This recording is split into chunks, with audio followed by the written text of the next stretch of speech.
Kiai Hashim yakin khilafah akan bubar. Tahun 14 itu.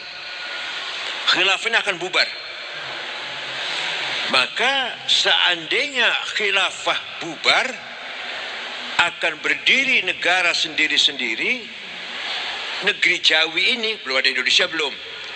Negeri Jawi ini jangan sampai menjadi negara yang sekuler.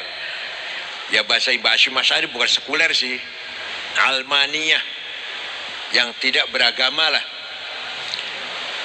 Pada tahun 14 tersebut, Hashim Asy'ari sudah mengeluarkan jargon yang tidak ada di Timur Tengah. Itu Kiai Jawa, itu bukan Kiai Yaman tuh. Asli Jawa itu.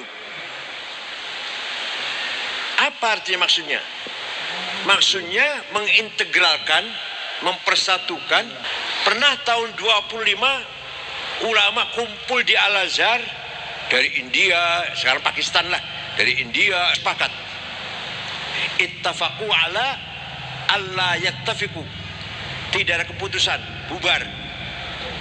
Pada tahun 31 ada seorang pemimpin nasionalis sekuler dari Damaskus, beragama Kristen Ortodok, namanya Mitchell Aflaq, mendirikan partai politik pertama di Arab, namanya Partai Ba'ath, anti penjajah, lawan penjajah, dengan konsep kebangsaan nasionalisme. Mengkader pemuda-pemuda Arab dari Irak, Hasan Bakar, nanti akan punya murid Saddam Hussein. Dari Suriah, Abdul Karim Qasim, nanti akan punya teruskan dengan oleh Hafid Asad. Dari Mesir, Sa'ad Zaghloul, nanti akan teruskan oleh Jamal Nasir. Dari Sudan, Ja'far Umeri, Libya, Abdus Salam Jalud, akan teruskan oleh. Berdirilah di seluruh Arab semangat nasionalisme, maka berdirilah partai Ikhwanul Muslimun yang mendirikan namanya Syekh Hasan Al-Banna. Moderat kayak NU lah, moderat, Ahlussunnah wal Jamaah, asli orang Maroko tapi tinggal di Mesir. Tahun 40 ada pemuda Ikhwan, kalau kita Banser barangkali, membunuh Perdana Menteri Mesir, namanya An-Najrasyi, yang dibunuh itu. Hasan Banna marah sambil nangis. Bukan begini caranya berjuang, bukan begini caranya memperjuangkan Islam. Saya tidak merestui perbuatan teroris seperti ini. Kamu itu bukan bunuh Najrasyi, bunuh saya kamu itu. Betul. Tahun 4 Hasan Banna dibunuh. Nah, gantinya namanya Sayyid Qutb. Bukan orang Al-Azhar, orang Cairo University. Lamun kena dudu wong YIN, wong UI lah mun kena ka. Dudu wong YIN, wong UI. Tapi alim si alim. Mengganti Hasan Banna, menulis konsep perjuangannya, namanya bukunya Ma'alim Fit Thariq. Itu dikaji oleh kelompok tarbiyah di ITB, IPB, UI, Gajah Mada, ITS, Undip. Diterjemahkan, apa isinya? Ringkasnya, semua konsep yang datang dari luar Islam jahiliyah. Kapitalisme jahiliyah, komunisme jahiliyah, apalagi sosialisme jahiliyah. Jadi kalau Kiai Hashim Asy'ari mengatakan hubbul waton minal iman, kalau Sayyid Qutb mengatakan hubbul waton minal, nggak paham. Kalau Kiai Hashim Asy'ari mengatakan hubbul waton minal iman, nasionalisme adalah bagian dari iman. Kalau Sayyid Qutb mengatakan hubbul waton minal jahiliyah. Betapa jauhnya di antara Hashim Asy'ari dengan Sayyid Qutb. Ini yang dikaji di perguruan tinggi kelompok tarbiyah namanya. Kelompok tarbiyah melahirkan teroris. Kebanyakan dari universitas umum. YIN nggak ada YIN. Umum. Undip. Ada Undip namanya Profesor Suteki. menulis beberapa halaman membela sistem khilafah. Profesor, doktor, guru besar di Undip, di ITS, Surabaya, di ITB, Bandung, IPB juga, Bogor, banyak. UI sedikit, Gajah Mada sedikit. Dah. Said Qutb mengkader Ikhwan Muslimin, membangun kebangkitan Islam, tidak mengakui nasionalisme, harus kembali ke khilafah. Termasuk jahiliyah, sistem itu namanya sistem Tauhud.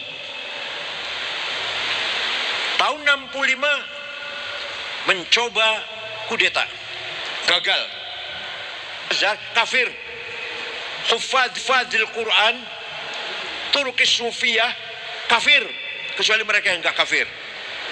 Mereka lah yang membunuh Menteri Agama Dr. Husain Az-Zahabi, membunuh wartawan senior Yusuf Sibai, dan puncaknya tanggal 3 Oktober 81 Husni Mubarak jadi presiden.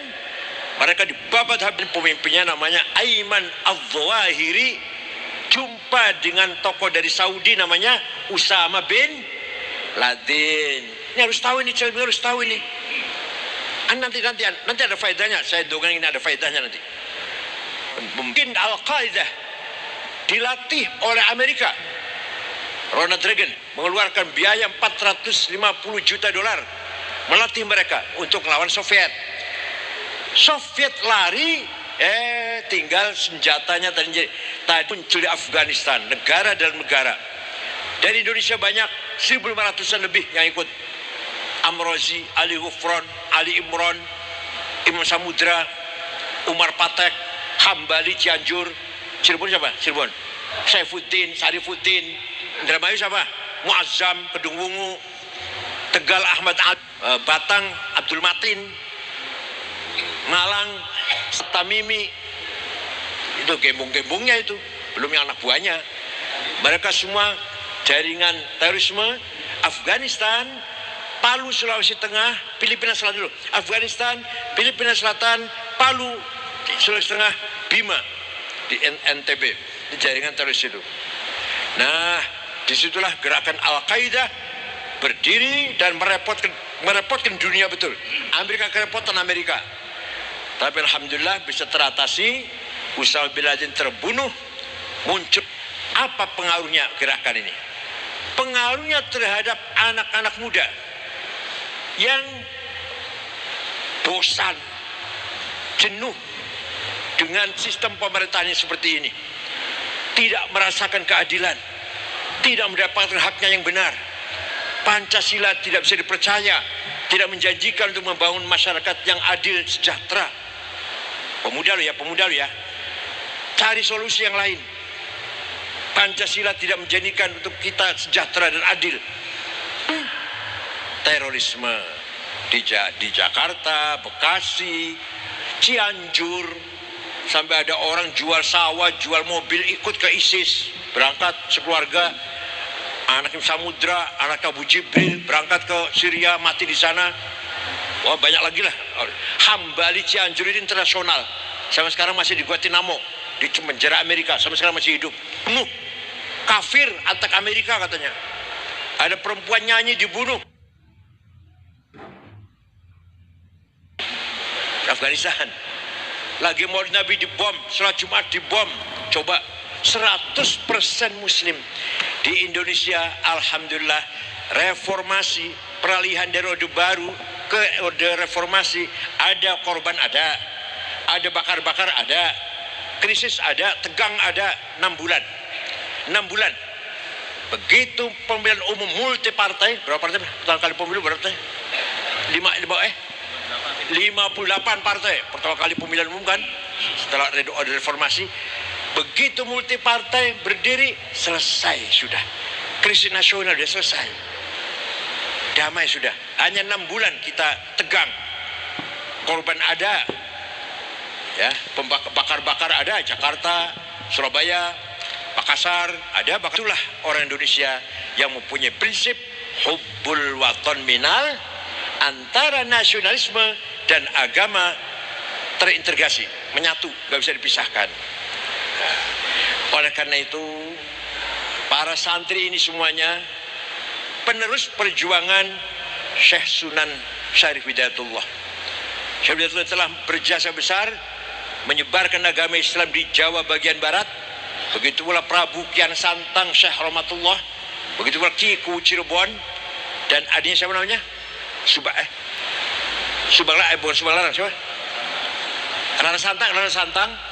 Itu semua adalah pejuang-pejuang Islam yang tidak memisahkan antara Islam dan nasionalis. Buktinya apa? Sunan Gunung Jati pesan 2, titip tajuk karo fakir miskin. Itu artinya apa artinya tuh? Agama dan kehidupan kesejahteraan. Agama harus kita perjuangkan. Ayo